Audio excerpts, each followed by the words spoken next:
Assalamualaikum warahmatullahi wabarakatuh dan selamat pagi anak-anak. Bagaimana kabarnya di rumah?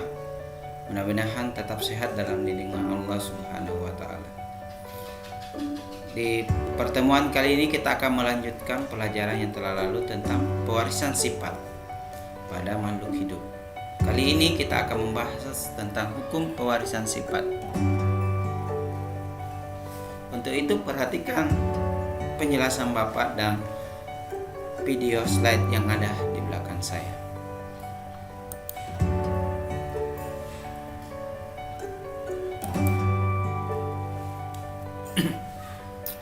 Hukum pewarisan sifat atau dikenal dengan hukum Mendel karena yang pertama kali mengungkapkannya adalah George Mendel.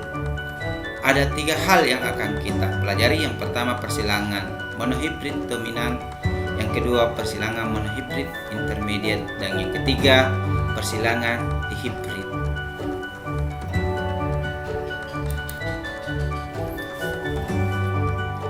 Yang pertama persilangan monohibrid dominan. Ini pada hukum 1 Mendel. Di dalam persilangan monohibrid dominan itu merupakan persilangan dengan satu sifat beda yang menghasilkan keturunan dengan sifat dominan dan resesif. Contohnya, parental antara bunga warna ungu disilangkan dengan bunga warna putih. Ternyata keturunannya menghasilkan warna ungu. Itu contoh.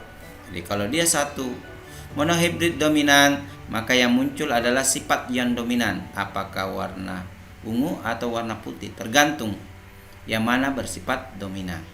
Jadi tidak ada perubahan warna antara parental dengan filianya. Perhatikan ilustrasi ini. Ini gen untuk warna ungu adalah B besar, B kecil. Disilangkan dengan bunga ungu yang mempunyai gen yang sama, yaitu B besar, B kecil. Maka alelnya bisa kita tulis B besar, B kecil untuk laki-laki. Untuk yang betinanya B besar, B kecil. Setelah disilangkan, yang ini B besar menghasilkan B besar, berarti berwarna ungu. Yang ini menghasilkan B besar, B kecil berwarna ungu. Yang ini B besar, B kecil warnanya adalah warna ungu juga. Sementara yang ini B kecil ketemu dengan B kecil, ternyata warnanya adalah warna putih karena dia bersifat resesif. Kemudian kita buat rasionya. Ketika rasionya kita buat, maka keturunan keduanya adalah ungu putih. Jadi ini adalah fenotipnya, sifat fenotipnya. Ungunya ada 3, kemudian putih hanya muncul 1. Ini untuk persilangan monohibrid dominan. Kita lihat yang kedua, persilangan monohibrid intermediate. Itu artinya intermediate itu artinya muncul sifat yang baru yang berada di antara sifat kedua orang tuanya. Jadi tidak didominasi oleh dominan penuh. Contohnya ini. Bunga merah disilangkan dengan bunga putih. Ternyata filianya atau keturunannya itu menghasilkan warna pink. Ini adalah perpaduan antara warna merah dengan warna putih. Jadi di sini letak perbedaannya, intermediate. Jadi ini adalah sel sperma, ini adalah sel telur. Maka ini dia bersifat intermediate, muncul sifat baru antar perpaduan antara warna merah dengan warna putih. Setelah kita lihat hasil persilangannya, nanti dia berwarna merah ketika dia muncul R besar maka dia berwarna merah. Tetapi kalau dia muncul R besar dengan W atau R kecil, itu warnanya bukannya merah tetapi warnanya adalah warna ungu. Kemudian kalau ini juga, kalau cewek ungu, CR, maka jadinya CR, cewek ini berwarna ungu.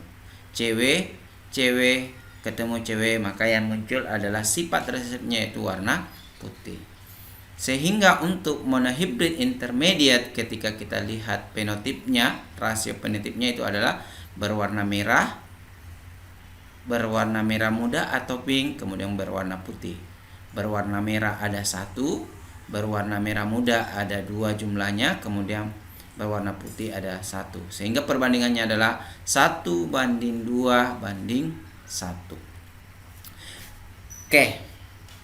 Kita lanjut ya. Persilangan yang ketiga adalah persilangan dihibrid. Ini adalah hukum Mendel kedua. Persilangan dihibrid itu adalah persilangan dari dua sifat yang beda. Contohnya, Mendel di sini menyilangkan tanaman ercis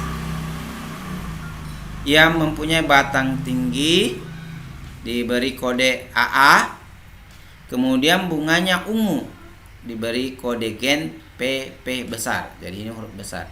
Ini menunjukkan bahwa sifat batang tinggi itu bersifat dominan, demikian juga bunga ungu bersifat dominan karena kode gengnya diberikan kode huruf kapital. Kemudian disilangkan dengan tanaman ercis batang pendek. Kita lihat kodenya AAA, itu menunjukkan bahwa batang pendek itu bersifat resesif. Kemudian bunga putih P kecil. Semua dengan huruf kecil berarti ini berarti dia bersifat resesif. Ingat itu. Setelah dikawinkan ternyata menghasilkan filia atau anak satu, keturunan pertamanya beri simbol F1 itu menghasilkan, akan kemungkinan menghasilkan anak A besar, A kecil, P besar, P kecil. Tetapi sifatnya kalau kita lihat masih bersifat batangnya tinggi, bunganya berwarna ungu. Ketika keturunan pertama ini disilangkan dengan sesamanya ini. Jadi ini disilangkan dengan sesamanya, maka diagramnya seperti ini. Jadi diagramnya seperti ini. Jadi kita tulis, kita mulai dari ini, ambil. Ini 1A. Tulis di sini A. Misalkan ini adalah jantangnya, kita ambil A. Kita pasangkan dengan sifat yang kedua yang itu warna bunganya. Ada ungu. Ini P. Berarti kita pasangkan dengan AP. Kita pasangkan dengan yang mana? A besar dengan P kecil. Oke. Satu pasangan alelnya. Kemudian yang mana kedua lagi? A kecil dengan P besar, A kecil dengan P kecil. Ya, ini. Jadi begitu caranya. Ini dulu dipasangkan dengan A besar, P besar, kemudian A besar, P kecil. Itu dilakukan persilangan. Karena ini sama, berarti pasti memiliki pola yang sama. Kemudian kita buat ini A ketemu A besar, P besar ketemu P besar. Ini lagi A besar, P besar, P kecil. Begitu seterusnya sehingga ketika kita buat rasio fenotipnya itu akan menghasilkan pola dengan pola rasionya adalah 9:3:3:1. Untuk rasio genotipnya itu adalah 1:2:2:4:1:2:1:2:1. Demikianlah pertemuan kali ini tentang hukum pewarisan sifat, persilangan secara monohibrid,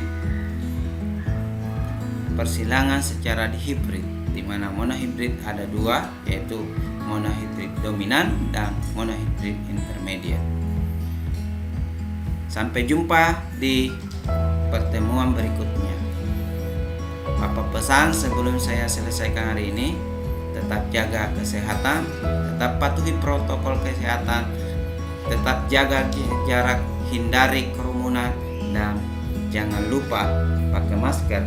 Wassalamualaikum warahmatullahi wabarakatuh.